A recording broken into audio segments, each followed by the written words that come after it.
It's now time for Talkin' Boxing with Billy C. It began as a podcast, went live on the net, and transformed into a full-blown empire. It's the only daily boxing talk show on the planet, hosted by the only guy with the balls to do it. Many have stepped into the ring. Many have tried to take the belt. And one by one, they've fallen. Another victim of the undisputed heavyweight champion of Boxing Talk Radio. Talkin' Boxing with Billy C is on now. My style is impetuous, my defense is impregnable, and I'm just ferocious. I want your heart.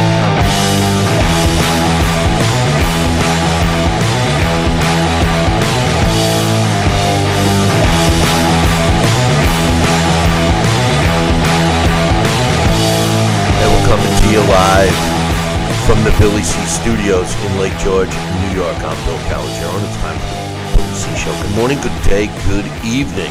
Whenever you're listening, whatever you're doing, I hope you're doing all right. Today's show is being brought to us in part by Sal's Neighborhood Pizzeria and Italian Restaurant located on beautiful St. Simons Island in Georgia. Check out his website, www.salsneighborhoodpizzeria.com. We'll give my man a call, 912-268-2328, 912-268-2328. Find out why I go all the way to St. Simons for an authentic Italian meal. And speaking of St. Simons, we want you to join us for our next Billy C boxing event. Well, you know what? It may not be the next one because we're planning on doing something else. But this, and before this, but this is our Billy C boxing get-together event.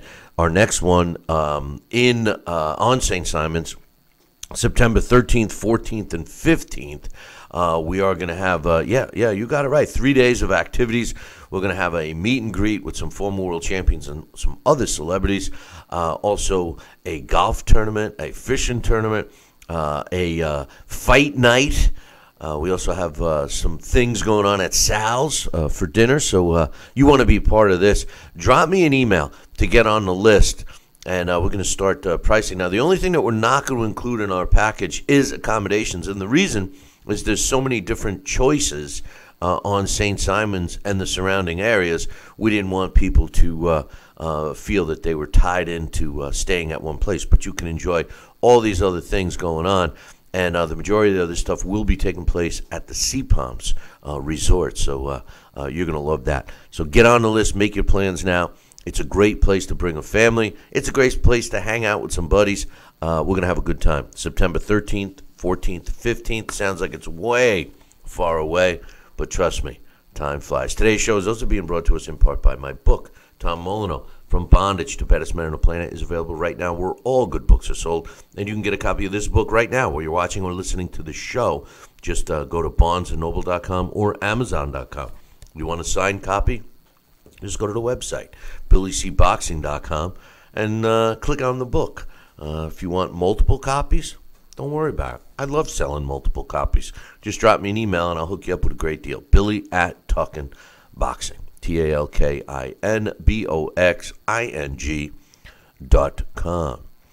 Now, coming up a little bit later, well, let me start off by saying this. We do have a programming note. We will not, I repeat, we will not be doing a live show tomorrow. I apologize for the quick or last-minute update, but I forgot all about it. But we will not be doing a live show tomorrow. So today, we will be breaking down and giving you our predictions on the big heavyweight fight scheduled for this weekend. Dana White going up against former world champion Lucas Brown. In addition to that, there's a couple of good fights on TV tonight that I wanted to talk about. The young hot prospect Ryan Garcia. We'll give you that fight, breakdown, prediction, and another fight on that card that interests me. So all of that is coming up. I got an update on Manny Pacquiao, Carl Frampton, Nonito Donaire. I got an update on that. But we want to kick off the show with a report that came out yesterday concerning Dana White. Now, you know who Dana White is from the UFC. Well, he announced last year that he wanted to get involved in boxing. Now, a lot of people thought that it was just related to the fact that Floyd Mayweather was fighting his guy, Conor McGregor, and it just seemed, logical, especially since Dana White has, a couple of Titanic-sized boats filled with cash since he sold the UFC. But yesterday he said that not only is he serious about entering the sport of boxing, but he's got his main goal. His main goal is to sign Anthony Joshua.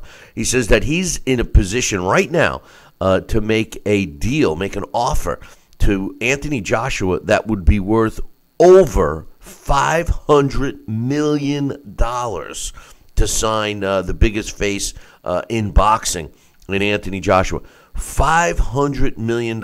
Hey, boys and girls, that's $500 million.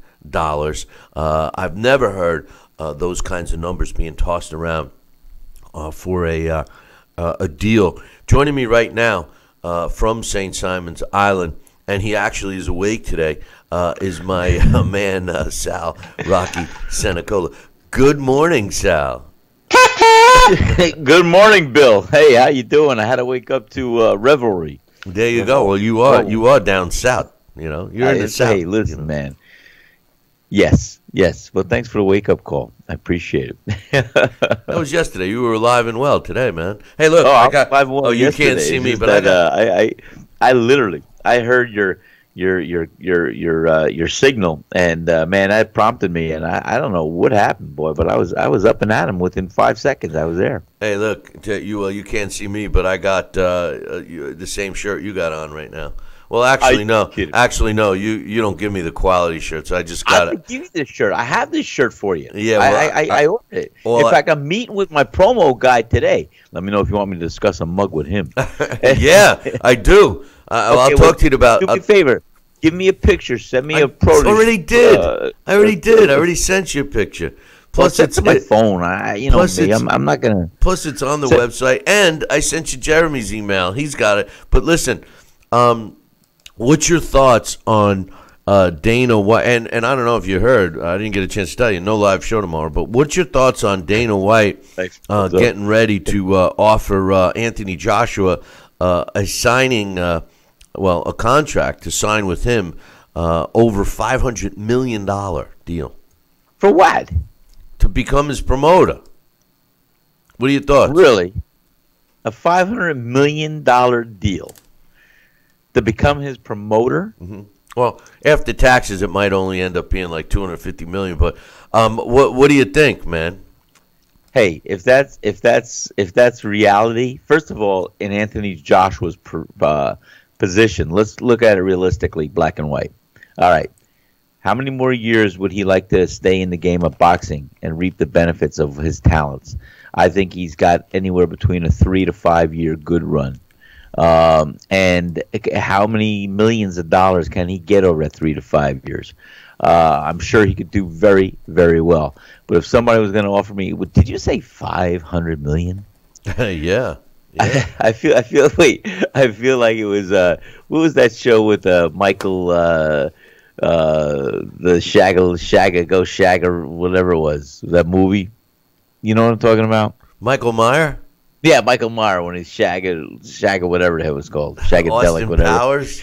And he's going, Austin, you're talking about $100,000. You're talking about Austin Powers, and he was like, yes. I want, he's holding for ransom, and he goes, I want $1 million, and they're all laughing, giggling. $1 million, come on, But anyway, let me read you some quotes. I think it's phenomenal, and I think you should take it because you know what, Anthony Joshua's in a position he doesn't really need a promoter per se. He needs a little bit of the mechanics behind it and everything else. But this guy is on a level now where he's going to get the fights no matter what. Will, I mean, to a degree. Come on, yeah, know that. But listen. First of all, my topic today is will he, or can he even sign with Dana White? Here's the thing. First of all, he's under contract with Eddie Hearn and Matchroom Sport for at least another year. So, he can't do anything but then again, $500 million could coax anybody out of a contract. But this is when he was asked about it yesterday. This is what Anthony Joshua had to say. And once again, this guy always seems to say the right stuff, at least in my opinion. Anthony Joshua asked, after being asked about the potential $500 million offer from Dana White, he says, listen, I'm riding with Eddie. I've been riding with Eddie. He got me from the get-go. I'm not into the UFC, so I don't know what their plans are. I'm interested because we can all work together. Remember, mine and Eddie's relationship is a really good working relationship. And I'm sure Eddie has an interest in working with Dana White. If it's good business, if it makes sense, we'll listen 100%. If it makes sense, we're all ears in, man. He says, I'm happy that Dana's coming into the game. Hopefully he can add some excitement and we can progress forward and make some good money and make some good fights. He's only 28 years old. And, if anybody doubted that he is the face of boxing, I think this is pretty much solidifies it, don't you think, Sal? I mean, I don't see anyone else getting any kind of offer, even remotely close to that. And I don't know of anyone ever being offered that kind of money, even in the past.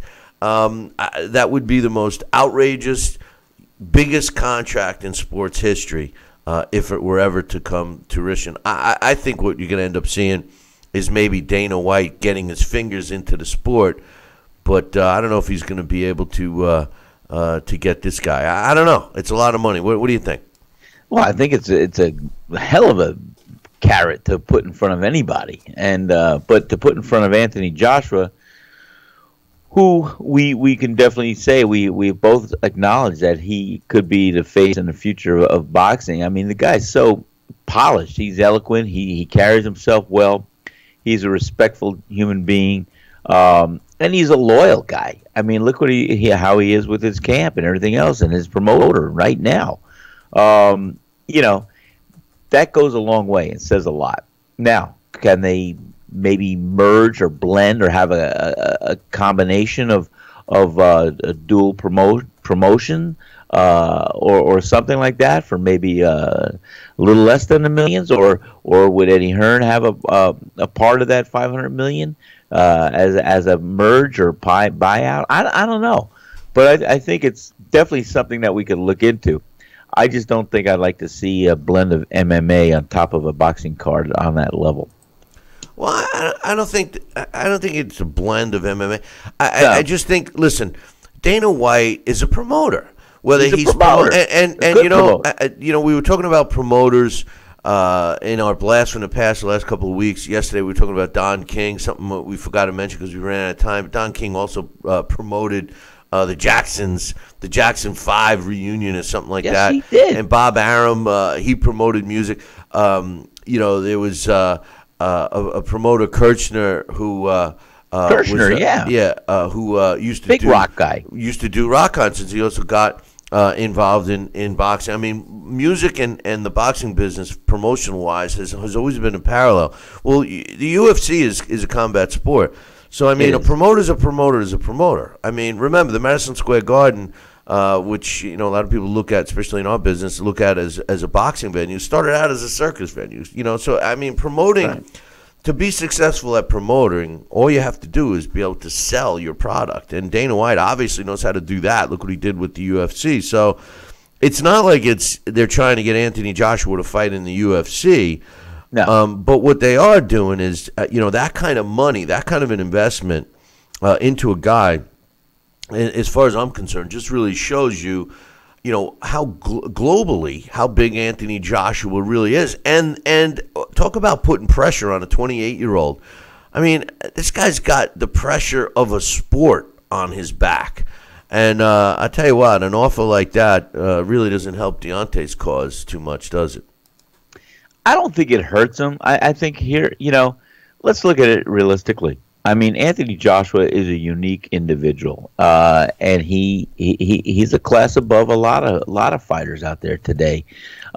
Just with his positioning, his leverage, his actions in and outside the ring, and I mean, we're big fans of Anthony Joshua. On the other side of the coin, I'm a big fan of Deontay Wilder, and I can't wait to see these two guys get in a ring. But that's not what this conversation is about right now. I think that Anthony Joshua, as a 28-year-old, does come off as being more mature and maybe more readily able to handle this kind of stuff. And believe me, from our perspective, looking in and seeing what he has to handle is a totally different version and vision, because we're assuming it from our standpoint of what he's going through. Right now for him, this could be just a simple another one on a totem pole, and hey, this is pretty exciting. Here's how I'm going to chomp it and do it. So again, it's a great opportunity to look into to invest in and to investigate in. My point about making the comment about Deontay Wilder is that Deontay Wilder, thinks that he's the guy, and when you see these kinds of dollars being tossed around associated with Anthony Joshua, and Deontay Wilder's, jumping for joy that he just made his first $2 million purse, it should bring the guy to reality when it comes time to negotiate with AJ, because Deontay is just, aside from the boxing world wanting to see the fight that we all want, which puts arguably the two top heavyweights in the world against each other. But when you put that aside and you start looking at it from a business perspective, Deontay Wilder is virtually an unknown commodity compared to Anthony Joshua when you look at the global ramifications and, the promotional. I mean, a guy like Dana White, and this could all just be him trying to get some attention for something else, but could be. You never know. A guy like Dana White, when you're offering that kind of money, people just listen, and he's going after the guy. Listen, Dana White knows a thing or two about value, and by him going to this guy and putting that kind of outrageous number on it really sets the bar. Not sure if it was a smart idea on his part, but it certainly probably makes other people back off, going, oh my God, now we're talking $500 million. But anyway, hold that thought. Impressive. Yeah, no, it's more than that. It's insane. Hold that thought. We're going to take a short break. We'll be back with more on Anthony Joshua, because guess what? No, wait, there's more. Billy C will be right back.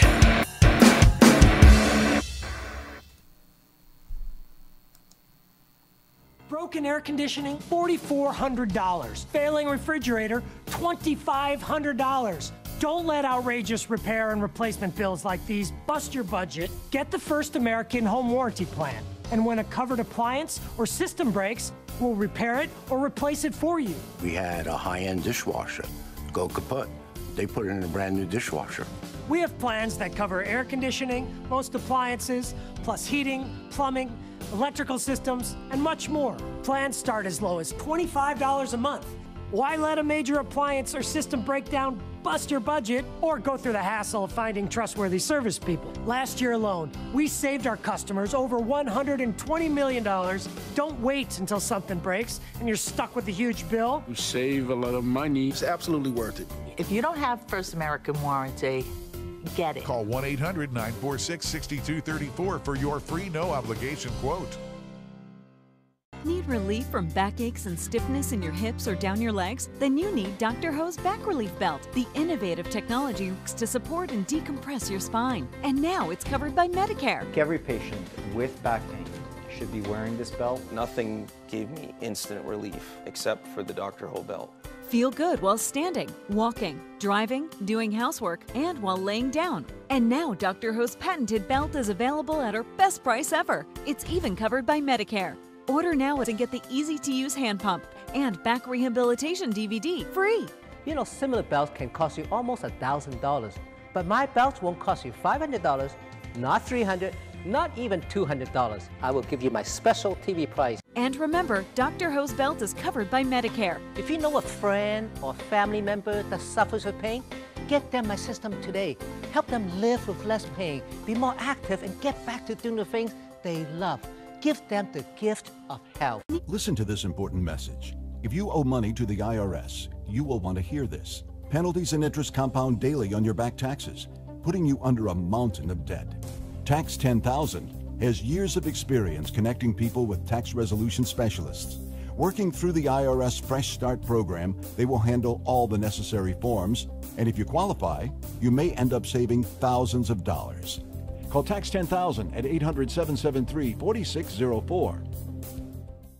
Are you currently on Medicare? In other words, do you carry the red, white, and blue Medicare card? If so, are you suffering from chronic back pain? If you answered yes, you may be eligible for a pain-relieving back brace covered by Medicare at little to no cost, shipped directly to your home for free. These medical-grade back braces are ideal for lower back pain, arthritis, spinal disorders, and other chronic back problems. Will you qualify for a medical-grade back brace? Call Back Brace America at 1-800-290-8300.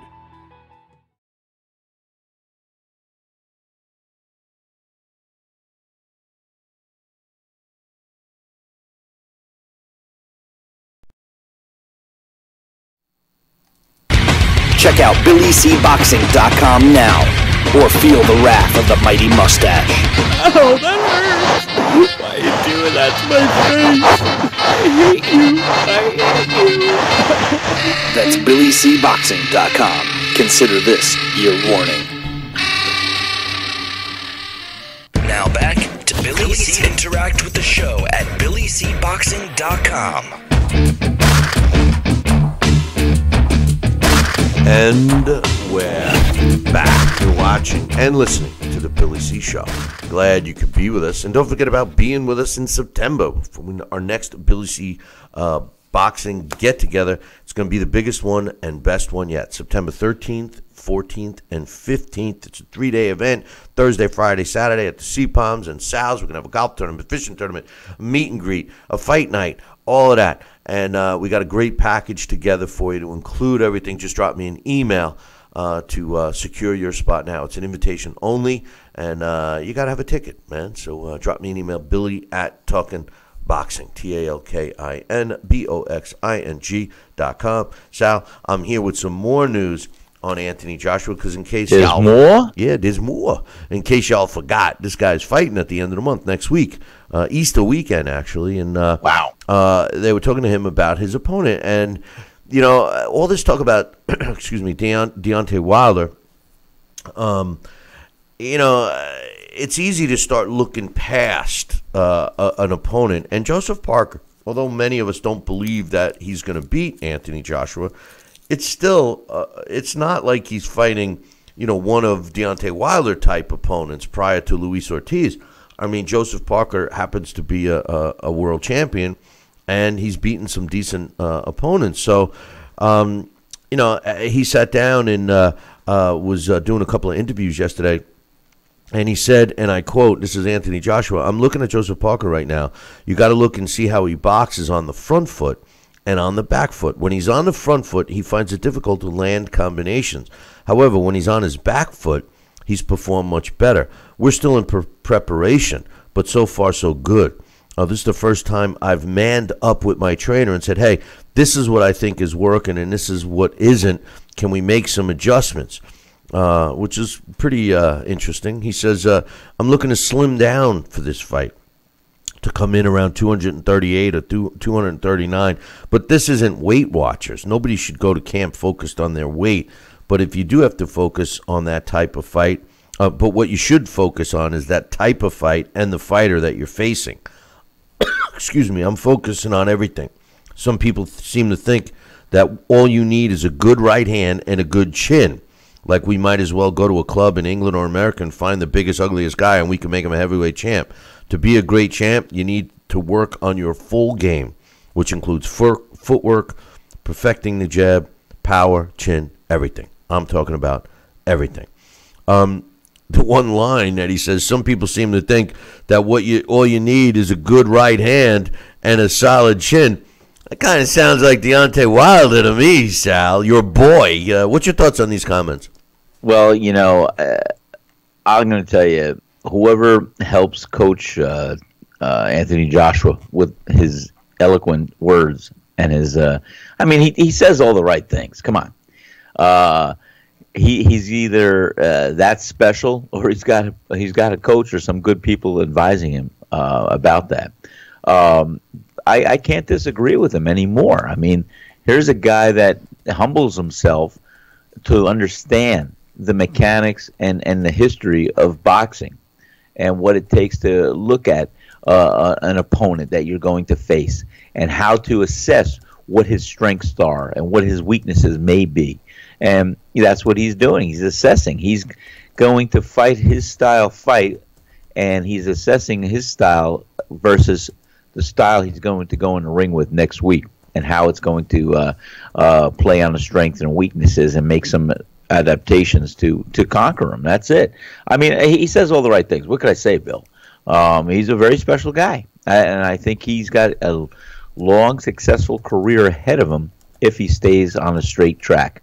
And as far as his comment, that might have been a little slap to Deontay Wilder, and that shouldn't matter at all, because the bottom line, when they do get in the ring, it's going to be a big, mega fight that everyone's going to want to see, and who knows if it's just going to take a right hand and a good chin to win. Well, that would suck, but in the heavyweight division, a lot of times, a good right hand. And in your boy's case, Deontay Wilder, I mean, that's what he's displayed, that he's got a power right hand. He also displayed that he's got a decent chin in his last fight when he fought Luis Ortiz, but he doesn't have anything else. He doesn't have footwork. He doesn't really have any defense. He doesn't have a jab. He's supposed to have a jab, but he never uses it. So we'll see. Like you said, they got to get in the ring. Anthony Joshua doesn't need him. He needs Anthony Joshua more, but the fans need both of them to get in the ring. That's we do. Yeah. We do, because that's the only fight I want to see in the heavyweight division after next week. And I do want to see next week's fight. But no, Deontay Wilder and Anthony Joshua, that is the biggest mega fight that we can ever hope for right now for this year, I think, aside from Canelo Alvarez and Triple G, if all things go ahead as planned and straight, I mean, Triple G and the Cheetah, that fight? I got some Is more. He fighting a leopard or a cheetah? No, I got some more comments. Now, one of our UK correspondents, Johnston Brown, you can check out his column up on BillyCBoxing.com. He sent me an email, and he's got some quotes about from Anthony Joshua recently, about Deontay Wilder. You can read his column on BillyCBoxing.com, but he says, hey, guys, he says, here's some quotes with Anthony Joshua from a recent interview when he was asked about fighting Deontay Wilder. Anthony Joshua said, well, Wilder has to be realistic and stop living the fantasy. He's referring to his demands financially. He says if he was serious about the fight, we would do a serious negotiation. If not, we wish he would just stop hooting and hollering because we'll just freeze him out. That line is such a powerful statement, Sal. And I'll tell you why. Because they can freeze out Deontay Wilder. And that's the truth. I mean, if you think about it, here you got Anthony Joshua getting potential offers of $500 million to sign. He can sell out the soccer stadiums in England with 90,000 people. He makes $20 million or more every time he steps in the ring, with no matter who it is. And if he decides that Deontay Wilder, not that I would want this, but if he decided that Deontay Wilder, they didn't want to fight him, they don't have to. And quite honestly, he could go and make history without him. I think it comes to a point where Deontay does have to sign the contract and fill it up on the back end. If he's that good and if he wins, just think of the money. First of all, it's not like he's not going to get paid for this. He's going to make $7, $8, $10 million for the first fight. But if he should win, think of the money that Deontay could make. And, oh, by the way, even if he doesn't win, he'll make a rematch, which will be tons of money. And even if that doesn't happen, one fight with Anthony Joshua nets him about what he's made combined right now in the last 2 years. So I don't know. What do you think? I think a lot of things. You know that. And what I can relate and say, I think that Deontay Wilder should get a guarantee minimum of $10 million and some of the proceeds of the pay-per-view domestically in the United States, whatever. And I don't think that's that outlandish or that far of a cry. And I think Anthony Joshua is going to probably reap between $20 and $30 million from that. But with the rematch clause being in there, if Deontay Wilder should win, I think it opens up a whole new negotiation table, and definitely, I think both of these fighters, I think they do need each other to give the fans what we want as far as a great fight that's going to take place. And I don't think that Anthony Joshua would really be that selfish not to, if he is that true combatant, not to want to give what the fans want as well. I mean, here he is. He's talking, he's saying everything right and correct, but I believe in his heart of hearts, he knows that he's going to have to get in the ring with Deontay Wilder sooner than later. Well, first of all, you know, I had read an interview with him. Let me see. I know where I read it. It's coming up on an email. I got a link that I read, and basically I'll jump to what it was saying. He wants Deontay Wilder, and his trainer was saying, listen, this kid wants to prove, meaning AJ, wants to prove that he's the best, and he wants Deontay Wilder more than anything. And, you know, quite frankly, between Anthony Joshua and his trainer, they would be shocked if they can't get the fight with Deontay next, should he get by Parker, which I was very happy to hear. Yes. But in any event, let me just get some other quotes. When they were asked about the Parker fight, he said, around this time at my last camp, I was around the same weight. Now, I don't know how I shot up in weight during fight week. Maybe I relaxed. Maybe I was exhausted, that I laid on the bed eating. I went on easily. He said, I spent 3 months training every day, and then we didn't do anything. He says, this is an important week. He's got a question for you. He says, how did you do when you fought? How was your weight during fight week? Now, I got to take a break. So when we come back, basically what he's asking is what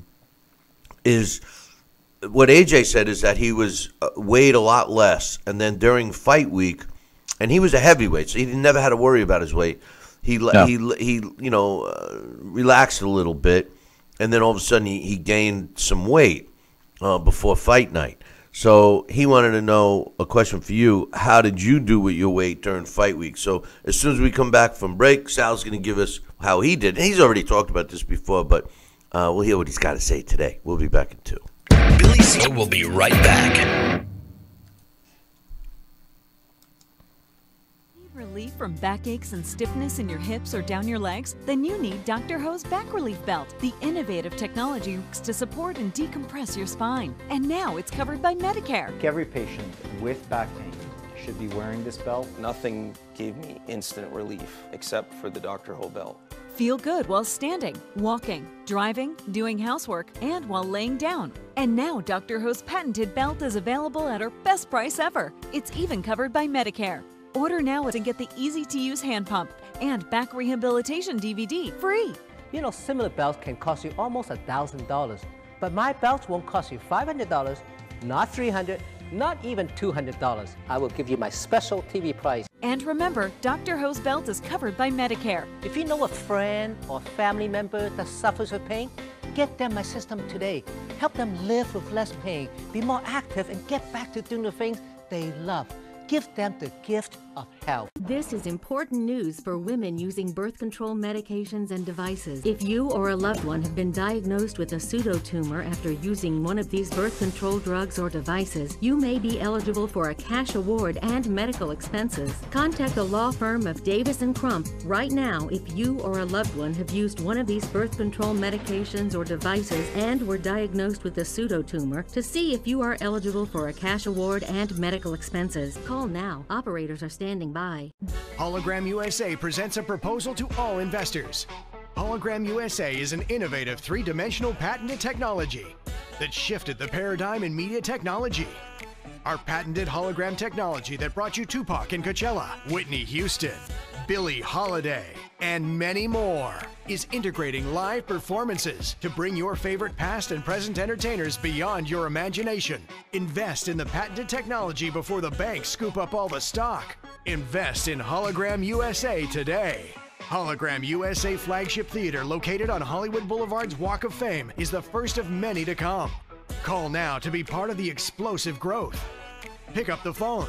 Dial the number on your screen now. Invest in Hologram USA today. Call the number on your screen right now to learn about this investment opportunity. Call 800-624-1673. 800-624-1673.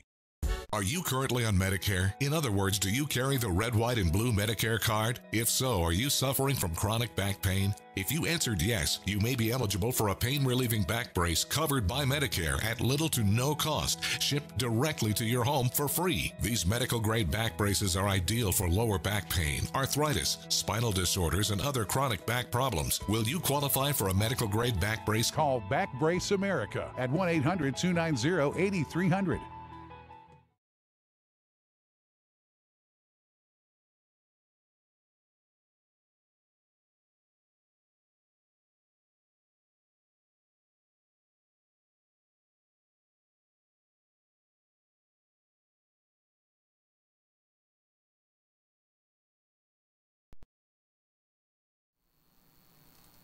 Now back to Talkin' Boxing with Billy C., the only radio host man enough to take a punch from Mike Tyson. Wait a minute, man. Hold on there. Jeremy, man, I need you to take this one, all right? Wait, what?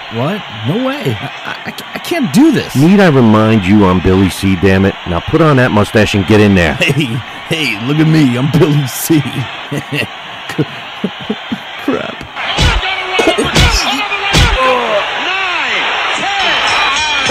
The undisputed heavyweight champion of Boxing Talk Radio. It's Talkin' Boxing with Billy C. Now back to Billy C. Interact with the show at BillyCBoxing.com.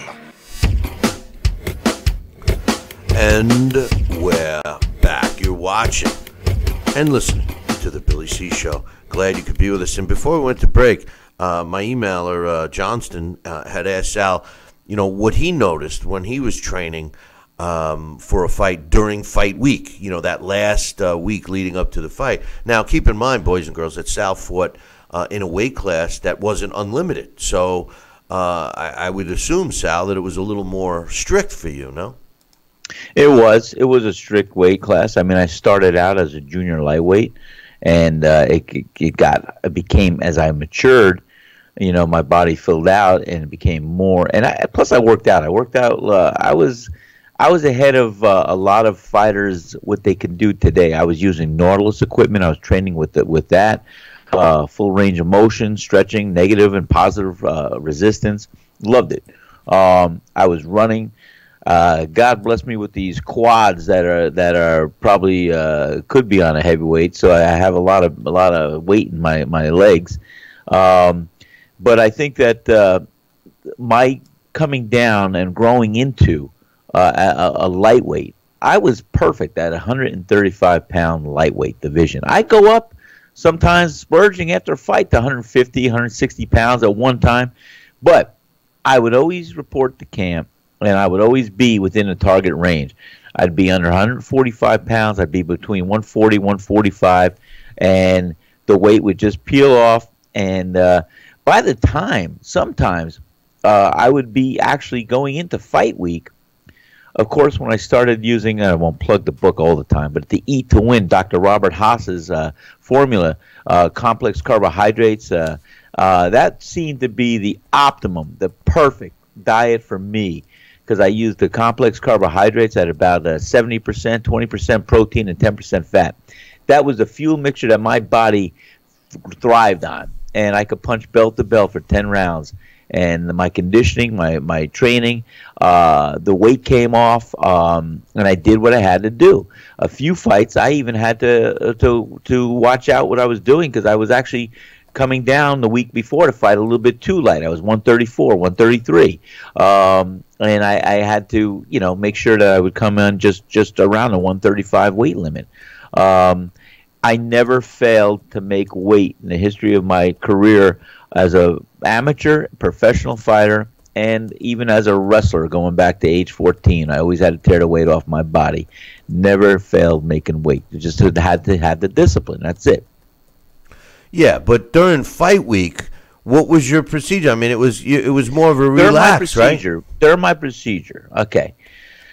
If I was maybe between 135 and 138, 138 pounds, 3 pounds, I would know that I could probably just dry out. Okay, we had the same day weigh-ins. So if I knew if I was between 135, 137 the day before the fight, that was my target weight.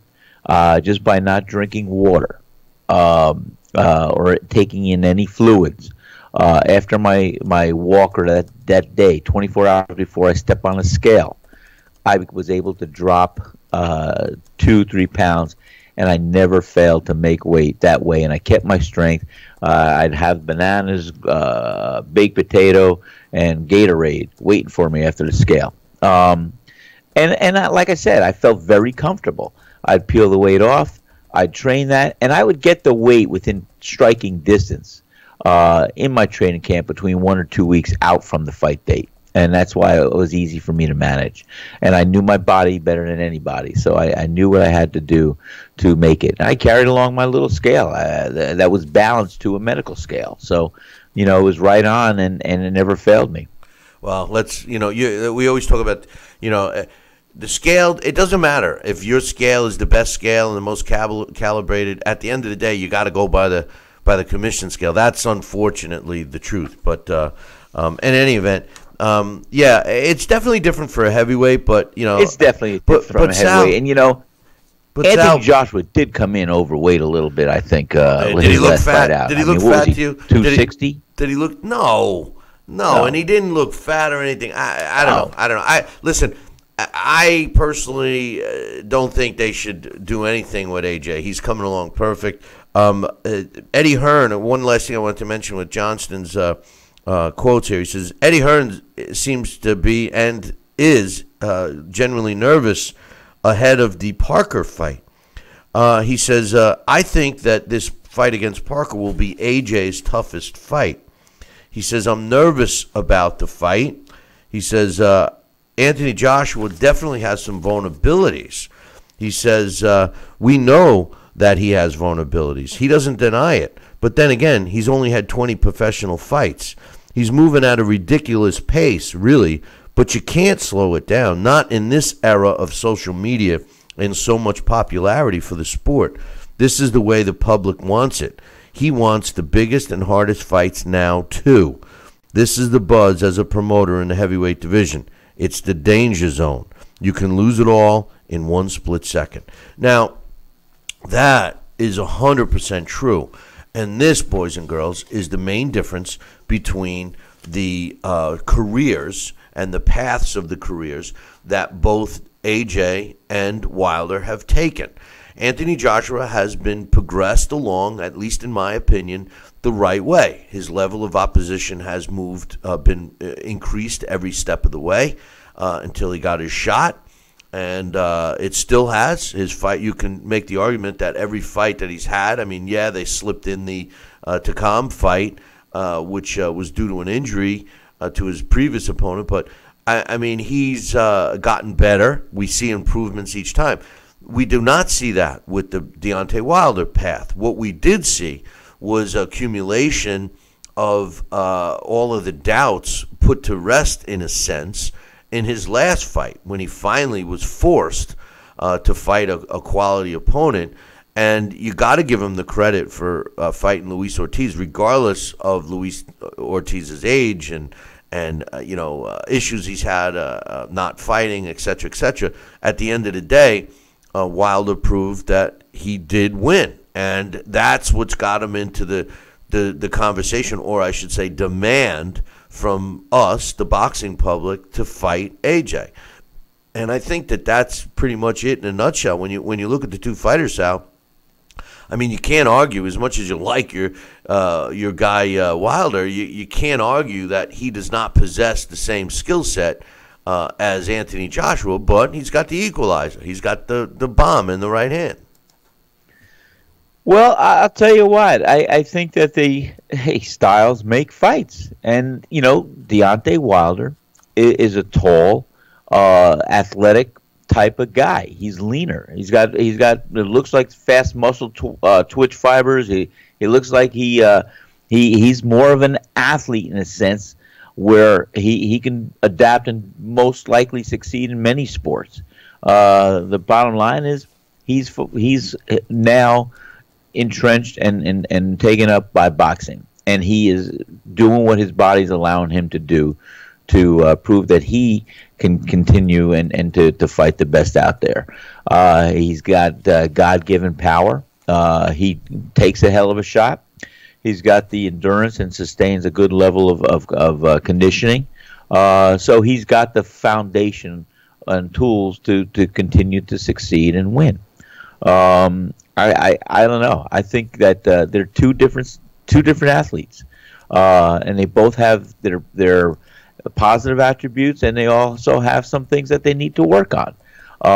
And they both came up differently, but like I said, always, sometimes it's okay to have a package you're going to unwrap and reveal. And he moved himself in a position, and when he's ready to show the world what he's got, he's not going to fail. He's going to rise to the occasion and deliver. And that's what Deontay Wilder was capable of doing in his path. Yeah. We'll see. We'll see. See. I like We'll Deontay see. Wilder. Good and for I'm you. going to tell you Good something. for you. I love Anthony Joshua. I think he's great. I think he's everything that you say he is. I think he's phenomenal. But guess what? It doesn't stop where I think the two of them, if they do meet, when they do meet in the ring, I think Deontay Wilder has got the equalizer. I think he's got the tools. I think he may pull the upset of the century, and we're going to have to look at that possibility, because I think he can win this fight if they should meet. Yeah, well, we'll see. Well, I hope we see it. We should see it this year, and I really do. I think. Well, we'll tell you what I think. Yeah, I know. The thing that really gets me. You hate to hear it. No. I tell you what gets me when you talk about Wilder. The thing about Wilder is I give him props after the Ortiz fight. I give him props that he showed that he's got heart. He showed that he's got a chin, which is important. Both of those attributes are very important. And he's always demonstrated that he's got power in his right hand. But aside from that, he has nothing. He's got no technique. He's got his balance is horrific. He's got nothing in terms of defense. And, if you're giving him a power puncher's chance to catch Anthony Joshua and put him to sleep, I agree with that. He's got that. But aside from that, he's got nothing. You used the exact words after the Ortiz fight. Oh, he's had good footwork. I'm like, what fight are you watching? If you go and watch any of his fights, even when he's knocking people out, he's never in the right position. You, of all people, should know that. It's funny to me.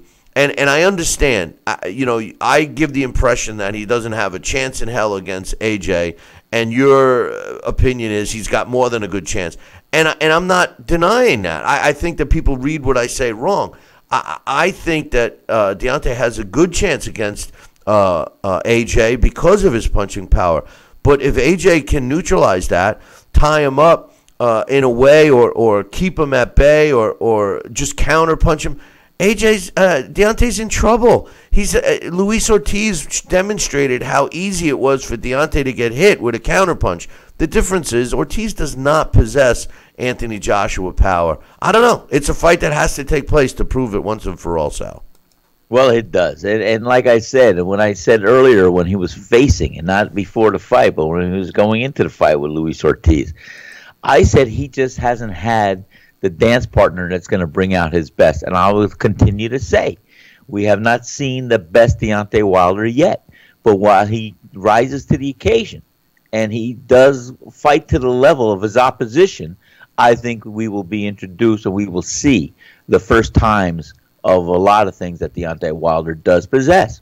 And I will tell you this, I think with the camp, with Mark Breland in his corner, I think they know that they're going to have a true sit down and look at the style of Anthony Joshua and how he can try to box him or stay on the outside.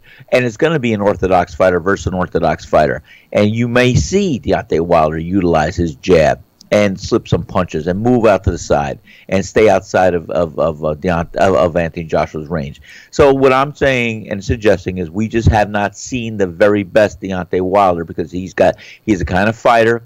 Call him a chameleon, call him whatever. He's got the ability to rise to the occasion. And I think he's going to rise to the occasion when he faces Anthony Joshua. It's a great fight, great matchup, and we got to see it. Here's the thing. In my opinion, we've never seen the best Floyd Mayweather either. I think that Floyd Mayweather cheated the fans out of actually showing us what the man could do. I never, people always get on me for not liking Floyd. Of course I don't like him, but it's not because he didn't have talent. He just never showed it. And he doesn't have the ability to show it now because he's too old. Deontay Wilder, I don't care if Mark Breland, teaches him everything that he needs to know, and he becomes the best jab thrower in the sport. His footwork gets improved. His defense is tightened up. I don't care if he learns all of that and he steps in that ring and it looks like he's technically sound. That all is great, except for one thing, Sal, and you've admitted to me on this show many times. When a guy gets clocked, or when the going gets tough, or if he gets in trouble, the first thing that's going to happen to Deontay Wilder is he's going to revert back to what comes naturally to him, what is automatic to him. And because he's a technical nightmare to this point in time, he's going to revert back to exactly what he did against Luis Ortiz. He's going to try to bully AJ with his power, and AJ is going to finish him off. I mean, I'm telling you. Now, if the discipline is turned around and Deontay Wilder has possessed this discipline all along, and we just haven't seen it yet, as you kind of allude to, well, then you're right. You're 100% right. Because if Deontay Wilder can come in disciplined and perform using a jab and using an arm reach and moving around and demonstrating some footwork and doing all those things, then he's got a better than good chance of beating AJ because of the punching power. But I personally think, like every other fighter that I've ever seen fight, when the going gets tough, they revert back to what comes naturally. And that's, for Deontay, that's his right hand. I mean, to me, that's what it is, man. It possibly can be. And, I'll tell you this, too, and you're not going to like what I have to say here, but I think Deontay Wilder is going to have an easier time training for the kind of style that Anthony Joshua is going to bring to the table than I feel Anthony Joshua is going to have training for a Deontay Wilder, because Deontay Wilder is so unorthodox, and you never know where those punches are coming or when. And I think that's the kind of thing that Anthony Joshua is going to have to prepare for. Keep the hands up, keep his feet underneath him, and be able to move and to be able to anticipate and to be able to be defensive and offensive at the same time. I'm sure he could do it. I'm sure it's going to be. That's why it's going to be a great fight. There's so many different nuances that these fighters will bring to the ring that it's going to be a great dance to watch, and that's all I could say. Well, it's got to be. It's got to get signed first. But anyway, speaking of signing, we got some more news here. Manny Pacquiao, according to Manny Pacquiao's lawyer, Elbrando Vernesto, he claims, Mr. Vernesto, that Manny Pacquiao is no longer under contract with Bob Arum and Top Rank. According to Vernesto, and I quote, "I reviewed Manny's contracts and I found out that Bob Arum has no more to say, even in the rematch, should there be any, between Manny and Jeff Horn. His contract has expired." They've also alleged that Bob Arum, in not one but two separate occasions, has pretty much ruined Manny Pacquiao's attempts to get financial backing for a couple of other big fights, including one against Amir Khan. So we'll see what happens. I don't know why Manny is struggling so hard to stay in the sport. I mean, Manny Pacquiao is a first ballot Hall of Famer. In my opinion, I know I'm going to piss a lot of people off right now, but in my opinion, in my all-time great top 25, if I had to write it today, he would finish ahead of Floyd Mayweather. Now, the reason why I do that is because despite Floyd beating Manny, and a lot of people would say I'm nuts because Floyd beat Manny, so how could you put Manny in front of Floyd? Well, the reason is, in addition to overall talent and accomplishment in the sport, which I weigh when I look at Hall of Famers and all-time greats, specifically what we're talking about now, I also look at the impact that particular fighter made on the sport. And, you know, Manny Pacquiao, for the most part, most of the impact that he's made has been a positive one. He had brought excitement to the sport. You know, his fights were exciting, very memorable, whether he won or lost. Floyd, he displayed, you know, an immense talent ability. Retired with the O, which has value, but he was never an exciting fighter, and he didn't do anything to help the sport. I feel he did things to hurt the sport. He did everything to help himself, but not the sport. And quite honestly, he doesn't owe. You know, I mean, in life, you really, it depends how you look on life. You are supposed to help things, but I would think that, you know, especially since the success that Floyd has had financially, that he would have done more to help the sport. And in my opinion, he's done nothing. The sport, you know, you could prove it. Every time he's out of the game, the sport thrives, like right now. But anyway. What do you think about Manny Pacquiao saying his deal is done with Bob Arum? Well, that means that's great. He's free. He's like a free agent. His career can flourish right now. No, let me tell you something. You know what I'm going to say. I like Manny Pacquiao. I think he was a tremendous fighter. And as you suggest, he's a first ballot Hall of Famer. He's going to be a legend in his country, as he already is. And he's done things for boxing, and he's a good humanitarian. He's a great guy. He's a politician. He's everything that one person could hope to achieve in one lifetime. But I will tell you this. I lost respect for Manny when he profusely said and what he wanted to do was just get back in the ring and fight Floyd Mayweather. And that never came to be. Yes, it did. He wanted to. Floyd didn't want to. And the reason Floyd didn't want to is because Manny, ended up losing to Jeff Horn. So well, Floyd, we know that. But, right. But it's not like he didn't want to. No, but what I'm saying is Manny had a good case to come back and just go right to Floyd without a prior fight, without maybe one tune-up. But for him to take a path to traverse down the slope or whatever the heck and not go directly, like I said, you do what you say we do. Manny said, I'm going to get my shoulder fixed. I'm going to fight a rematch. I'm going to go by after Floyd Mayweather.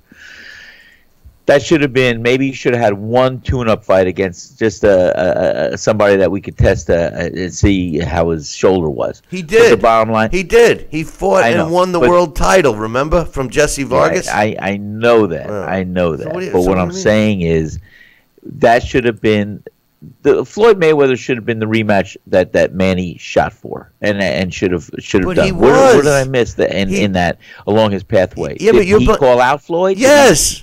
Yes, you're missing all of that. He did call out Floyd. He demanded a rematch after the fight. After he said, "I don't want to make an excuse, but my shoulder was hurt." I mean, but what I'm saying is, if he demanded that, where was his mouthpiece or his words in his camp after he got his shoulder repaired? Sal, you having selective memory, man. Because after the fight, he cried. You know, he made the excuse, which we both blasted him for. And I can't stand when a fighter I can't stand when fighters make an excuse. But what I can't stand even more is when they say, I don't want to make an excuse, but, and then there goes the excuse. And that's exactly what Manny did. And then all of a sudden, all of the Manny Pacquiao fans kept they kept saying the absurd notion that he actually won the fight. And, you know, we all know that, you know, Floyd beat Manny. There was no question about it. You can't even discuss that Manny won that fight. Floyd beat Manny. Yeah, there's no question. And then, but after that fight, Manny wanted a rematch. He was calling for the rematch. And Floyd, you know, Floyd's answer was, well, hey, I beat you. Floyd doesn't give anybody rematches because he won't give anyone a chance to even fight on an even playing field. And after that, Manny figured, okay, because Floyd was basically saying, I don't fight fighters that come off a loss, which is a lie. But anyway, so Manny went and fought Jesse Vargas and won a world title. He won the world title. So now he comes back with a win and says, okay, you know, let's fight Floyd again. Floyd didn't want any part of it. He went after Conor McGregor. So what does Manny do? He makes a thinking that he's going to keep the rematch bid open by taking an easy fight against Jeff Horn. And he takes the fight lightly, and we all know what happened. That was pretty much the end of Manny Pacquiao. His drawing power ended. There's no reason to expect Floyd to fight him now. And I do agree that they should have had the rematch right after.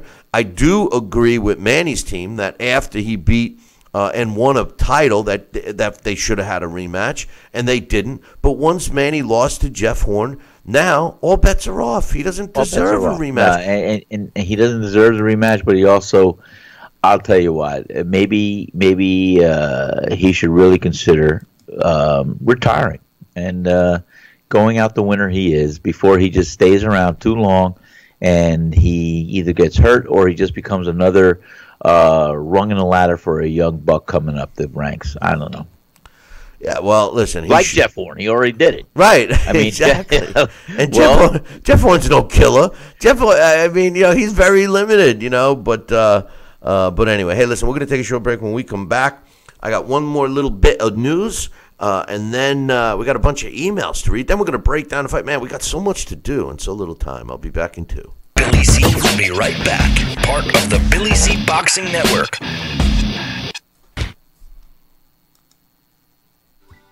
Snacking has never been this exciting. At Graze.com, we combine wholesome ingredients with the flavors we all love to create over 100 exciting snacks, like these. We'd love to send you a Graze sampler box for free. Just go to Graze.com, enter the code ENJOY36, and we'll mail your free box to your home or office. Join thousands of Grazers already in love with our exciting snacks. So come to Graze.com for your first box free. Need relief from backaches and stiffness in your hips or down your legs? Then you need Dr. Ho's Back Relief Belt. The innovative technology works to support and decompress your spine. And now it's covered by Medicare. Every patient with back pain should be wearing this belt. Nothing gave me instant relief except for the Dr. Ho belt. Feel good while standing, walking, driving, doing housework, and while laying down. And now Dr. Ho's patented belt is available at our best price ever. It's even covered by Medicare. Order now and get the easy-to-use hand pump and back rehabilitation DVD free. You know, similar belts can cost you almost $1,000, but my belts won't cost you $500, not $300, not even $200. I will give you my special TV price. And remember, Dr. Ho's belt is covered by Medicare. If you know a friend or family member that suffers with pain, get them my system today. Help them live with less pain, be more active, and get back to doing the things they love. Give them the gift of health. Listen to this important message. If you owe money to the IRS, you will want to hear this. Penalties and interest compound daily on your back taxes, putting you under a mountain of debt. Tax 10,000 has years of experience connecting people with tax resolution specialists. Working through the IRS Fresh Start program, they will handle all the necessary forms, and if you qualify, you may end up saving thousands of dollars. Call Tax 10,000 at 800-773-4604. Endless pools are an incredible alternative to traditional pools, making it easy and inexpensive to swim at home. Exercise year-round against a smooth current set to your desired pace and temperature. With our new underwater treadmill, you can walk or run without stressing your joints. Endless pools are simple to install and even simpler to maintain. The water stays crystal clear with almost no chlorine. Call for your free idea kit and experience the freedom of swimming at home.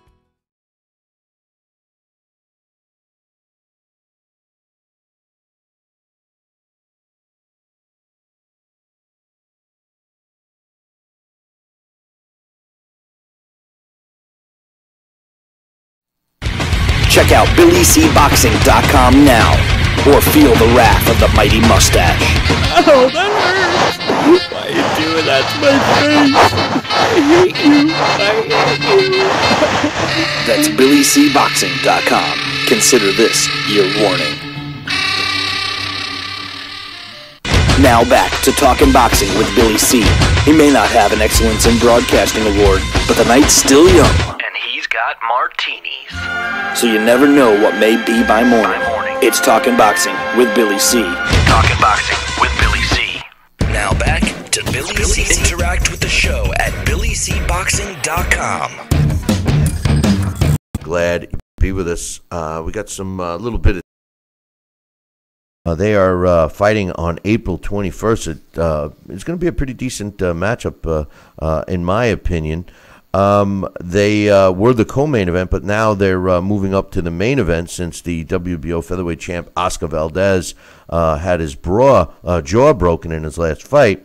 So not only, I'm sorry, I misspoke that. They were the main event, but they were fighting for no title. But now, because of the situation with Oscar Valdez, that he broke his jaw and he will not be able to fight for quite some time, the Carl Frampton against Nonito Donaire fight is now for the WBO interim title, which means the winner of this fight has to fight Oscar Valdez as soon as he's able to when his jaw heals. As you remember, Sal, Oscar Valdez fought that great fight a couple of weeks ago.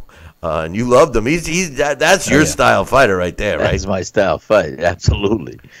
Unbelievable. Yeah, that's my style. He's a guy that never stopped. I thought he was going to run out of gas, but he never did. But no, never did. Anyway, we got some emails. Let's get going. We got Jesse. He says, hey, guys, I agree that Anthony Joshua should not face Big Baby Miller. If they both win, AJ should definitely fight Wilder. Next, let us finish off this discussion of who's the best heavyweight. Hopefully, AJ versus Wilder can straighten up the heavyweight division, but we should not forget that Tyson Fury will be saying that that he is the best heavyweight in the division when he comes back. This division needs a tournament of the top guys. You know why the heavyweight division will never be able to succeed with a tournament with the top guys? Now, it could succeed with the up-and-coming guys. But the reason why it would never succeed with top guys is because there's too much money. There's too much risk. Nobody would love a tournament with guys like AJ and Deontay and Parker and Dillian White and Tyson Fury, and you can name the top 8 heavyweights and put them all in a tournament. I mean, that would be great. I mean, the amount of money that could be made. But they all risk things, losing. No, I think it's important for AJ to fight Deontay Wilder next because it would give us an opportunity to have the first undisputed world heavyweight champion since Lennox Lewis. And, you could bet dollars to donuts that what will happen is, or donuts to dollars, I always get that messed up, that what would happen is somebody would end up stripping the winner of that AJ Wilder fight at some point because there's just not enough time to make all the mandatories. So you'd end up with a title becoming vacant and then 2 other fighters fighting for it, and then you'd have another big fight. So the best thing that could happen for the division is it's almost similar to what Terrence Crawford did. The difference is he moved up in weight and vacated all his titles. The winner of all the belts in one shot would really have a kingpin in the heavyweight division.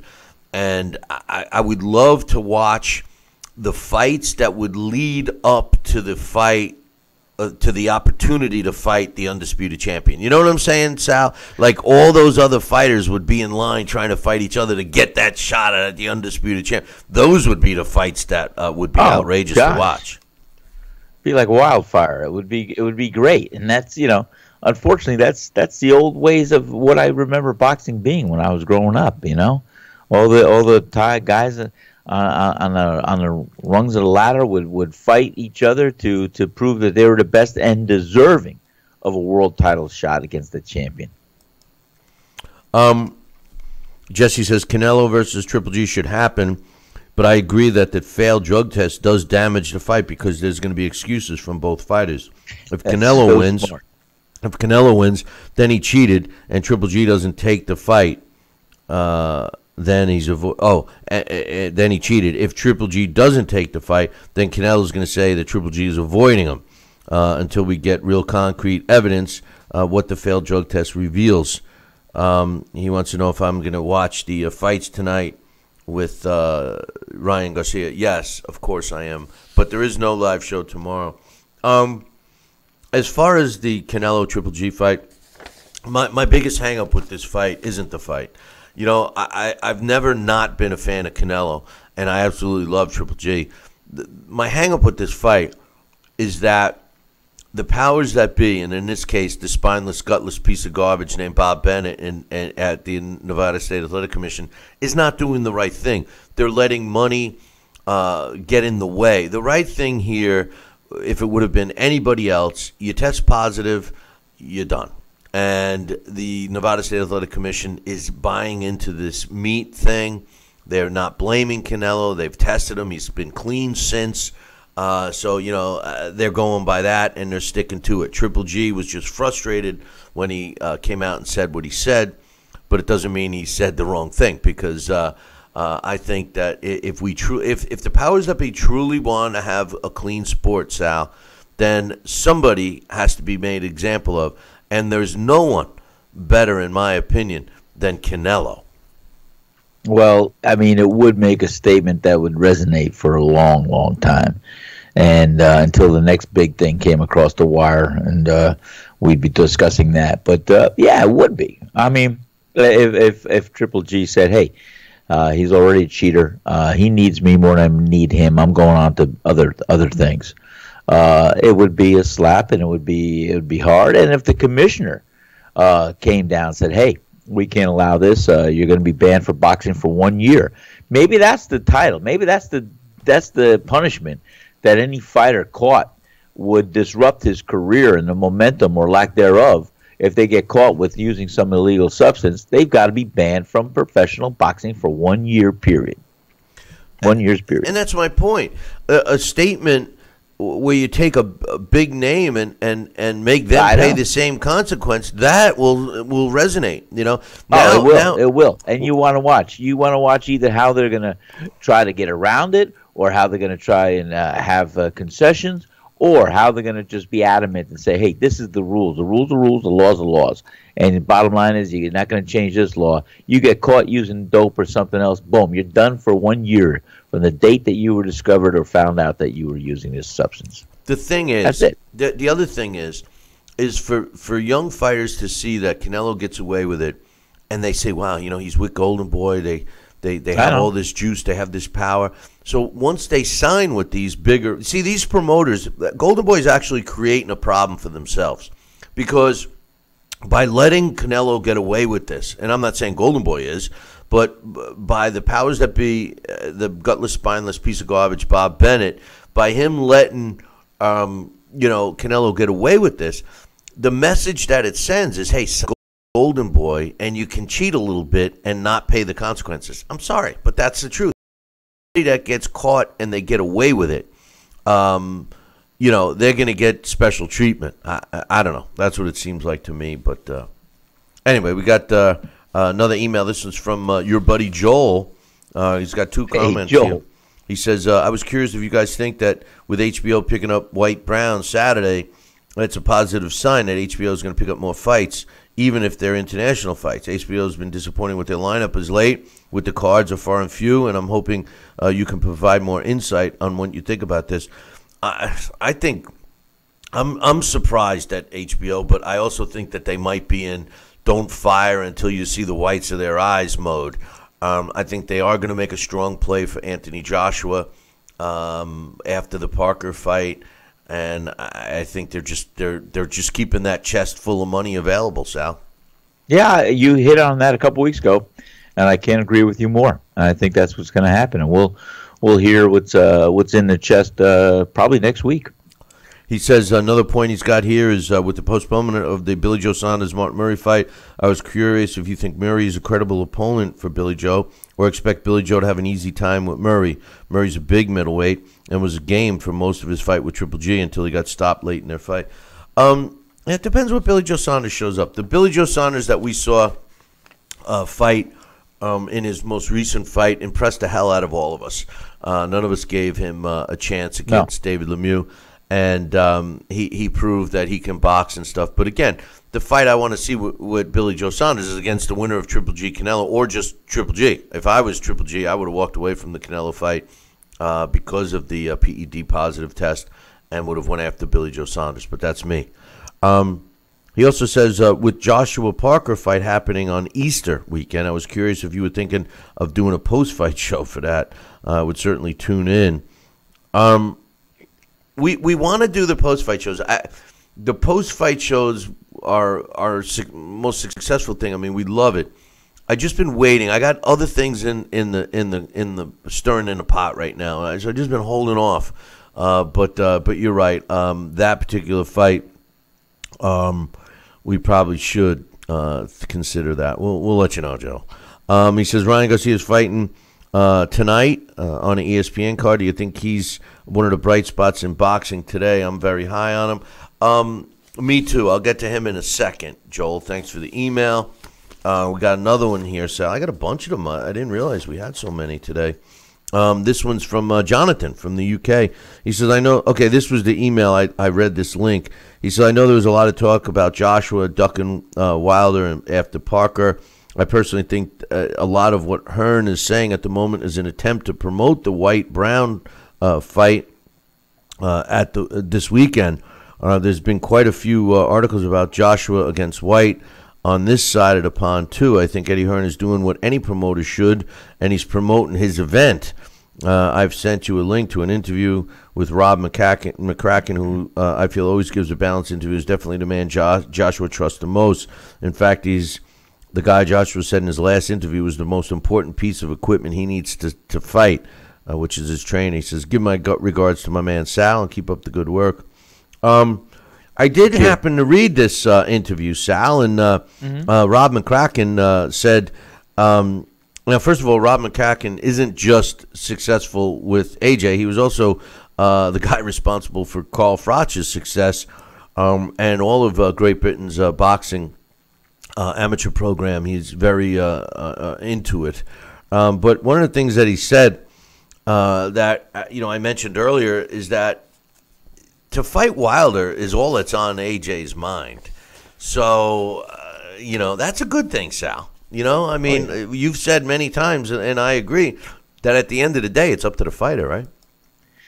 Hey, if these guys want to get in the ring and fight each other, it's going to happen, and it's going to happen. But yeah, I mean that's the old way it used to be. I mean, if two fighters want to really fight each other, it's going to happen. If it's a good, credible fight, and if the promoters see it being significant enough, it's an easier fight made than not.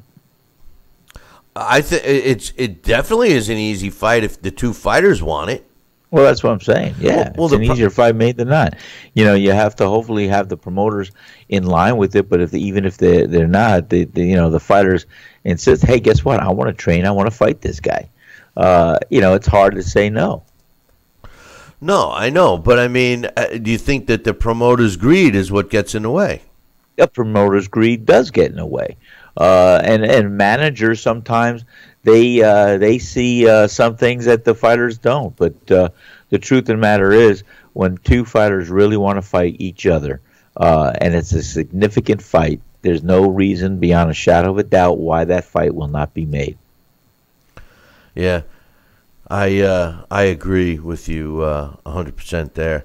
Another email. This one's from my man Luke. He says, I apologize if you've already covered this. I haven't been able to listen to yesterday's show, but this whole thing about Eddie Hearn discussing a fight with AJ and Baby Miller and Dillian White fighting Deontay in the co-main event, I think is covering a couple of things. First, I think it's a smoke screen. I think he's doing it to wind up Deontay, trying to drum up interest. To be honest, I don't know why. It's interesting. There's already enough interest, but he's a promoter at heart, and I think it's just a way of digging the needle a bit more. Secondly, and more importantly, I think he's doing it to try and satisfy his bloated roster. I love Eddie, and I think what he's doing within the game, it's excellent. But one thing that he has even admitted himself, he's got a lot of fighters under his banner. We know for a fact that when he's been making and talking up these big money fights for AJ, it's common knowledge that Dillian White has been unhappy, and he's eager to go to that next level.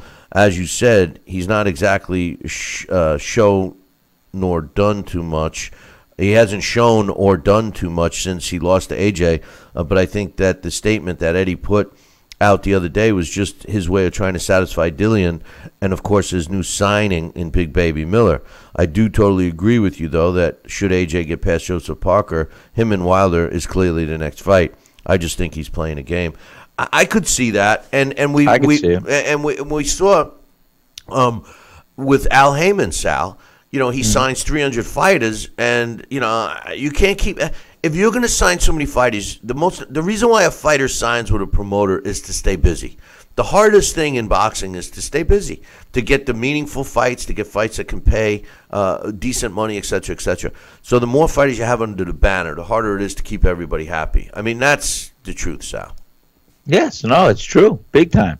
And, you know, you have a vested interest in your fighter, and – you know, when you find when you have so many fighters underneath your belt, you know, you've got to pay due diligence and attention to them and what's going to leverage them in the future.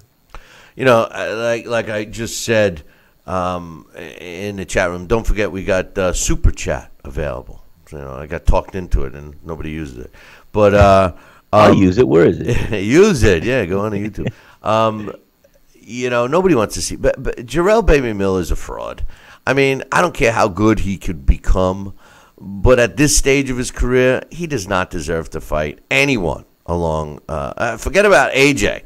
He doesn't even deserve to fight Deontay, for God's sakes. You know, maybe Luis Ortiz would be a good fight for him, but Jarrell Baby Miller, he mouthed his way into, and it just makes me laugh to see the sanctioning bodies have him as high as they do. I mean, this guy fought no one, Sal. Not one fighter is quality that this bum fought. Well, it's you know it's so funny. We haven't heard a word about Luis Ortiz since he fought Deontay Wilder. I mean, Luis Ortiz would be a great fight for many of these guys that are not fighting for the title right now. And you know, I think they've got to consider that. And after next week, if Joseph Parker does lose to Anthony Joshua, I mean, Parker's going to be a great fight to make with any one of these guys. Dillian White, Babyface Miller, Luis Ortiz. I mean, these fights open up fights. Babyface Miller. Whatever. Well, I don't know. Just a baby. Just call him a baby. He's a baby. Baby Miller. Yeah. I'm thinking of baby. I'm thinking of gangsters. Yeah, no, it's not Babyface, but and he's a fat pig too. But anyway, my man Mitch says Billy Joe Saunders is injured. Could this be the beginning of a double cross? He says, and by that I mean, could Triple G double cross Canelo or vice versa? The timing seems suspect. The day after Triple G calls Nello and Oscar cheats, putting the fight at risk. I can see Oscar telling Canelo, we don't need Triple G. We'll make more money with or without Triple G. Also, we'll file lawsuits against Triple G and his team for defamation of character and he's got Bob Bennett, so I'm going to add, once that spineless, gutless piece of garbage, Bob Bennett's so-called investigation exonerates us, because, you know, they're paying off Bob Bennett because he's the slime ball. He says, then place a call of Billy Joe Saunders for the May 5th date. Remember, hand injury only backed Terrence Crawford up a few weeks for his fight. Saunders was scheduled to fight April 14th. That's a few weeks before May 5th for the hand to feel. The same situation as Crawford and Horn. On the other hand, could Team Triple G have cut a side deal with Billy Joe Saunders to back out with this injury? I don't know, Billy C. I don't like the ring of this, and I don't like the timing of it. And once again, you and Sal keep calling it a coincidence, but less than 10 hours after your show repeatedly saying Triple G should fight Saunders, Billy Joe Saunders comes up with a phantom hand injury. Team Saunders, Team Triple G, Team Canelo, they're all listening to your show. Trust me, it's no coincidence. Signed, Mitch, a.k.a. Oliver Stone. I love it. He really thinks that. He really thinks Mitch, that. we love you, Mitch. Yeah. I'll tell you. No, we got to. Mitch is all right, man. Mitch is all right. But I will tell you this too. I do have news from the inside that we are listened to by some of those big camps that we discussed. Oh, I listen. When Jeremy did his whole thing years ago, for people that have just stumbled across the show, we're in our 15th year. All right, and years ago, when the whole thing came out with Oscar De La Hoya posing in the stockings and dressed like a he/she or whatever, I didn't see that. Oh my God, it was on a cocaine binge night in a hotel room in the city. But anyway, Jeremy was on doing a show with me one day. We had a studio downstate, and he comes on and starts going off on Oscar and the pictures, and how he examined them and that they were real and blah blah blah blah blah. And before long, Oscar had admitted that they were true pictures. But then since then, we were never approved for another credential for a Golden Boy promotion since then. I've reached out to Golden Boy many times to try to patch things up or whatever. Even to this day, they don't leave an open thing. And the truth of the matter is that I like Oscar De La Hoya. I'm one of the guys that say that he was a great champion because he fought everybly. This was a guy that never backed away from a challenge. No, he never backed away. And big challenges too. So. I know that they at least listened to us at one time, and I may still be paying the price for that one, thanks to Jeremy C. But you're going to get your chance with Jeremy, right? Oh yeah, oh definitely. We're going to get our chance with Jeremy. I can't wait to get him in the ring. Well, you guys got to know what we're talking about. See, Jeremy C is he put on a couple of pounds, see, and he feels terrible about it. Me, I'm proud of it, but he's terrible. So what he called me up the other day, and he's like, I just got a heavy bag. I got some gloves. I'm gonna start working out. I'm quitting smoking and all this. I said, oh, great. And 2 hours later, he said, the gloves came in, and he texted me some pictures. He's going, oh, they fit, I'm like, it was fun. And he starts talking to me. And he says, I'm thinking maybe I can, get in real good shape, and we could do a little thing where I can, fight somebody. I said, oh man, I'll put you in with Sal. Sal was dying to fight. I don't want Sal. He said, I don't want Sal to beat the hell out of me. And I said, no, Sal will be fine. I said, I'll be. Are you kidding me? I'll be like a dancing deer. I'll do a Floyd Mayweather. I'll be defensive. We can't have you run. Hit me, we can't, and I'll tap him a little bit. We can't have you running all over. We're not going to have a bit. No, I'm not going to run. I'm not going to run. But we might. I mean, it'll be. I would take care of Jeremy. I'll make him look good, and I'll definitely give him confidence like he could do. But I will, definitely keep him in his position. He tells me him and his wife they each got it. They're both going to be working out, and they go, we're going to spar against each other. And he shows me these gloves. First of all, he didn't get heavy bag gloves. He got regular, like sparring gloves for a gym, 8 ounce, right? So I'm going, you got 8 ounce gloves. I go to, did she get the same one? Yeah. I said, you guys are gonna beat the hell out of each other. You're gonna be going. I go when they're sparring. They're sparring usually 12 ounce gloves. I mean, you can't be sparring with 8 ounce gloves. I go, you're gonna cut each other up, man. And anyway, we're gonna set up. This is gonna be one of our events for our September Billy C getaway. September 13, 14, and 15. Email me. And if you want to be maybe, part. and I love it. I mean, we almost suggested last time that Marlon Starling and myself will put on a little exhibition. So, I think that would be a real nice thing to do. And I'd welcome that opportunity. It would be a fun little thing. Yeah, well, I'm telling you, we're gonna be doing a lot of things that weekend. So 3 days of fun in the sun. All right, we got some fights tonight. Now, I'm not gonna, for all the affiliates, both radio and TV, we're not taking a break here. We got some fights tonight, and since we're not doing a live show tomorrow, we are going to give you our breakdowns and predictions on the heavyweight fight that we're going to get to watch on Saturday between Dillian White and Lucas Brown. First fight I wanted to talk about tonight, I'm only going to talk about the two fights. Keandre Gibson, he's ranked at number 61 at the junior welterweight division. He's 28 years old. He's an orthodox fighter, 5'10", 73-inch reach, out of Missouri. His record, 18-1. With a draw. Of his 18 wins, he's got 7 by knockout. Of his only loss, he got knocked out against Antonio Orozco when he was fighting, really, in my opinion, his first big fight for his first title. It was a regional NABC title and a vacant USNBC title. And that was his only loss. He's had 113 rounds as a pro with a 35% knockout ratio. He was a promising guy, now ranked at number 61 in the world by the computer. When I look at his record, I see really throughout his 20 professional fights, I give him credit for 3 fights and actually 4 fights, but he lost the one against Orozco. He beat Jorge Romano in 2015, and he also beat Mashanri Montes in November of 2016. Montes was 32-5, won a decision on him. Now, his last fight, he won a close majority decision over Alejandro Barrera. It was a 10-round fight. He won a majority decision in October of last year out in Vegas. It was a good win that catapulted him into this fight. Now, he's taken on Eddie Gomez. Eddie Gomez is ranked number 153 in the welterweight division.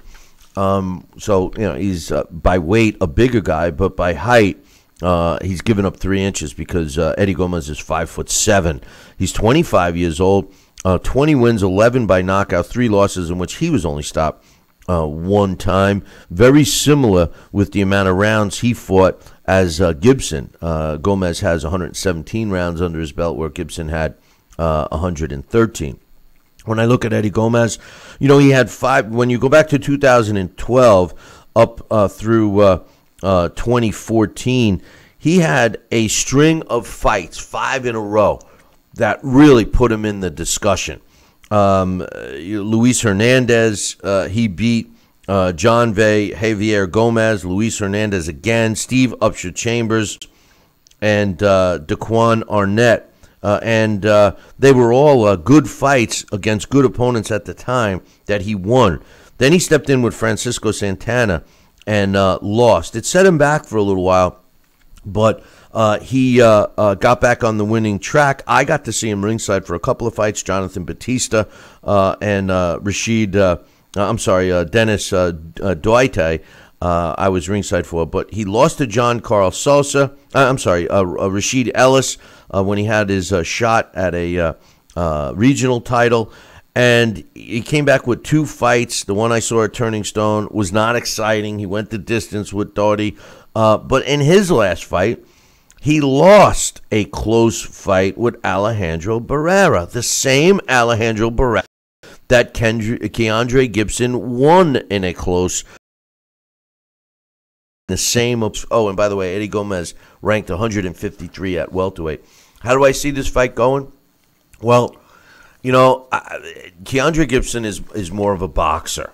And I think that Eddie Gomez, because he's given up 3 inches in height and reach, I think that his game plan is going to be limited. He's going to try to get underneath the jab. He's going to try to get in. He's going to try to work the body. He's going to try for a knockout. Is what he's got to try. Gibson has a great opportunity tonight to get his career back in the direction he wants it to be. And I think he's gonna outbox Eddie Gomez. Eddie Gomez is an exciting fighter. Gibson not so much, but I'm picking Gibson tonight with a unanimous decision win. How do you feel about this fight, brother? Well, I see some of the things that you just covered very much in detail and very well. I do feel that Gibson, he's got to really make a statement tonight, and I think he's going to want to try to really, both fighters really do, to keep on a positive track. But I think Gibson's going to rise to the occasion. I think he's going to be able to outbox Gomez and offset him and surprise him, and I do see him winning a decision as well. The next fight that I wanted to talk about is on the same card, and what a great young prospect in Ryan Garcia. If you've never seen this kid, if you punch him up and look at, even if you punch him up a BoxRec and you look at his photo, he looks like he's 12. And he's not too far away from 12 because he's only 19. He's 19 years old, out of California. He's 5'10" in the super featherweight division. The computer already has him ranked at number 57. He's only got 13 fights under his belt. He's 13-0 with 12 of those wins coming by knockout.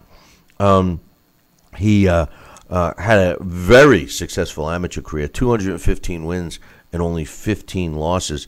His last 4 opponents, all very good ones, man. Experienced good fighters. I mean, going back to Marco Antonio Macias, knocked him out in the first round. Macias, experienced fighter, 28-21, but an experienced fighter for a kid like this. But then he's totally, in his last 3, he's totally stepped it up. 10-2, Michael Carrizoga knocked him out in 1 round of scheduled 8. Cesar Allen Valenzuela, 14-5 with a draw, knocked him out in 3. And in his last fight, you can make the argument that he's fighting the best fighter of his career at that point. No Martinez Reguza from December of last year stopped him in the final 8th round in Canada. It was a scheduled 8-rounder, and he stopped him in the 8th round. So he knows how to finish a fight. Now he steps in with a very experienced fighter in Fernando Vargas. Not that Fernando Vargas. This guy is ranked at number 141 in the super featherweight division. He's although he's got a pretty packed record, 32 wins, 21 coming by knockout, 13 losses with only 4 by stoppage and 3 draws, 233 rounds against Garcia's 30. You heard that right. He's got over 200 rounds more of ring experience. He's still only 29 years old. He's also a former world title challenger. When he fought Jamie McDonald for the world title, he's fought some tough guys throughout his career. His last 2 fights, he's lost. Horacio Garcia and Beckman Solimabe, respectively, the last 2 fights, both decision losses. The Garcia fight was a majority 8-round decision, and the Solimabe fight was a 10-round unanimous decision loss. The bottom line with Fernando Vargas, Sal, is he's a tough opponent. And I think it's going to be a great test for Ryan Garcia. My official pick, I love this kid. Ryan Garcia is going to win that one. What's your thoughts? Well, you mapped it out beautifully, and it's easy to see why Ryan Garcia is definitely the A side in this fight. And I'll tell you what, though, Vargas is not an easy win. He is a tested, proven opponent, and he's dangerous. He can definitely rise to the occasion. But I do see with the experience that Ryan Garcia brings to the table into the professional ranks. I mean, he's had a stellar amateur career, as you pointed out, and anybody with over 100 fights, let alone 215 wins, has a world of experience going into the pros, even though it's a different level. I do see Ryan Garcia showcasing this fight and being a great stepping stone again for him. And I do see him beating Fernando Vargas. That kid, Ryan Garcia, 230 amateur fights total, 215 wins, 15 losses, right? He's 19. He's 19. This kid must have been fighting out of diapers. That's what I'm saying. He's 19. To fight 230 amateur fights at 19 years old not only was he fighting at a young age competitively, but he must have been fighting every weekend. And in the amateur days, you do that. I mean, let me tell you, Friday nights, I'd get out of high school, and I'd go to my trainer in Dumont, Eddie Helbig. We'd load up the bus with Jerry Palmieri, Matthew McCrudden, some of these guys, and we'd go down where they were having the big fights. And you'd see the amateurs there going back to the days of Bobby Ches, Scott Frank, Nino Gonzalez. We were all there in the amateur ranks right there together. And we'd be fighting every Friday night. And it depends how you did that night. If you got unscathed and you weren't cut or bruised or hurt a hand or something, you were right back into the mix the following Friday night. So yeah, you can and in the Golden Gloves in any tournament, you do it on a weekly basis. You're fighting till the end of the tournament. The next fight that we're going to do is the big fight for this weekend. It's a heavyweight fight between Dillian Whyte and Lucas Browne. There's a lot of ramifications for this fight, specifically for the winner, and where they move on. There's rumor about Dillian Whyte, if he should get by this fight, possibly fighting Deontay Wilder, which I would never. If Deontay was my guy, I would say forget about that. Or you might even see him get in there with AJ, or the loser of this fight end up with an opportunity. This fight is a good fight between. We were just talking about how the heavyweight division would start to take shape if we ended up with either AJ or Deontay Wilder becoming the undisputed world heavyweight champion, because you'd get to see a lot of really good fights from heavyweights trying to earn that spot to challenge the undisputed heavyweight champ. Leading up to this fight, you know how a lot of times people will say, the fighters will say, I'm going to do this, I can't stand this guy. Well, for all intent purposes, Lucas Browne and Dillian Whyte actually can't stand each other. Dillian Whyte has talked some smack, and Lucas Browne hasn't stopped talking smack. But here's the thing. Lucas Browne had failed not one but two performance-enhancing drug tests in 2016. He was a former world champion. He was the WBA champ when he beat Ruslan Shagayev in Russia. And then Ruslan Shagayev, right after that fight, they come up with some kind of test that he failed. It was determined that he might have been slipped some of this, and they gave him a chance. But then all of a sudden, 8 months later, he tested positive again for another substance when he was supposed to fight Shannon Briggs, and then that fight was canceled. He says that, he wants to, get a lie detector test and blah, blah, blah, blah, blah. But the bottom line is, it is what it is. The one thing that he did say in a lot of his comments recently is that he feels that Dillian Whyte is nothing more than a new version of Derek Chisora. Now, if you know what he means by that, Derek Chisora is a game fighter. He's fought some big names in the sport, but he's kind of a brawler. He's not exactly a refined fighter. Now, Dillian Whyte,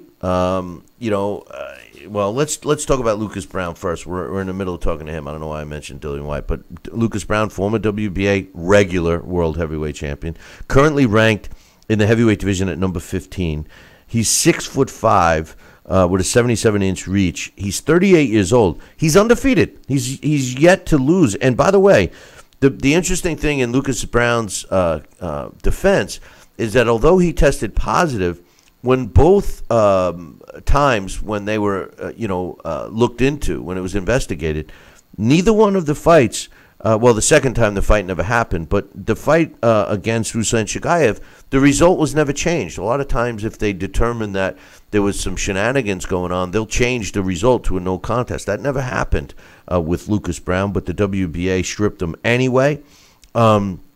He's, like I said, number 15 in the heavyweight division by the computer, 25-0 with 22 knockouts, 88% knockout ratio. He has 117 rounds under his belt. Some notable wins that he had. Obviously, his best win was against Ruslan Shagayev. Also, earlier in his career, he had a kind of a domestic fight with Richard Towers, they were both moving up at the same time. Richard Towers was a tall guy. They were actually friends, gym partners, and he stopped Rich Towers. He also has wins over James Toney, even though Toney was old, and went the distance with Toney. Travis Walker at one time was a good contender. Now he's just a punching bag. He has a win over him. Chauncey Welliver at one time was a top contender. Now he's just a punching bag. So I mean, you see the trace here of the same stuff. Now his last fight took place in June of last year against Matthew Greer, a professional punching bag who was knocked out in 2 rounds. Lucas Brown does possess some punching power. Not too great. He's not fleet of foot. Now he steps in the ring with Dillian White, who you could make the argument is a similar fighter, much younger, almost 10 years younger at 29, just about the same height at 6'4", and he actually has a 1-inch reach advantage at 78 inches. He's only been beaten once. He's 22-1 with 16 knockouts, and his loss he was stopped, but he was stopped by Anthony Joshua. He challenged for the world title and was knocked out by Anthony Joshua in the 7th round. In 2015. Now, the score on that fight was that he rocked AJ pretty seriously in the 6th round. AJ was able to recover and then came back and knocked out Dillian White in the 7th round. Sounded pretty familiar to the Klitschko fight. Oh, yeah. He's got some really good wins under his belt. Robert Herlinas was a decent fighter. Derek Chisora, I'm going to give him credit for because Chisora is a tough guy, and he won a close fight. David Allen was an undefeated fighter moving up, beat him. The Anthony Joshua fight was a loss, but Brian Minto, tough guy, knocked out Brian Minto. The bottom line, he's ranked number 9 in the world. I love this matchup, Sal, because I really believe that it's even. But in this particular fight, I'm picking Dillian White. He's the hometown guy. He's got a lot to gain by winning this fight. Certainly, he's not going to take Lucas Brown lightly, but I'm predicting Dillian White to win this fight. It's going to be an entertaining fight, and I would not be surprised if Lucas Brown knocks out Dillian White. But I'm officially picking Dillian White to win this fight. It may go the distance. It may not. That I can't predict. But it has the makings of an exciting fight. What's your thoughts? It does. And Lucas Brown definitely, he's up there. He's got to make or break right now. So he's got a lot of incentive to continue his winning path and not lose his fight to Dillian White. Dillian White, as you said, he only has one defeat, and that's to the world champion, Anthony Joshua. So Dillian White's going to want to get back on top and be continuing his forward path to get a re-shot at the title. So both of these fighters have the incentive to win. Which one's going to be the one to deliver? As you suggested, I think Lucas Brown, I could see him stopping Dillian White, catching him. But Dillian White, I think he's going to show the fortitude. I think he's going to show the heart and desire. And I think Dillian White will win this fight as well, Bill. Hey, I just want to give a shout out. My man Johnston, he just did a super chat. My man Johnston Brown. Right. Check out his column up on BillyCBoxing.com. Johnston, he's actually helped us a lot today, and he's helping us even more. So he's my main man. But putting all that aside, I don't know how many more accolades I can give my man Johnston. Well, I will tell you this: go read his column up on BillyCBoxing.com. He helped us out with a super chat right now. But you know what I love about England, Sal? They have all these things. It's like all this stuff we don't. I'm gutted. You know what I mean? I'm upset, all right? These things. Well, he writes. He writes in his super chat. Here you go. Let me make sure I get it. He goes, here you go, Billy C. Here's a couple of quid. Here's a couple of quid for you. The hell's a quid? What the hell's a quid? Does that swim in the ocean? I mean, don't you use them for bait?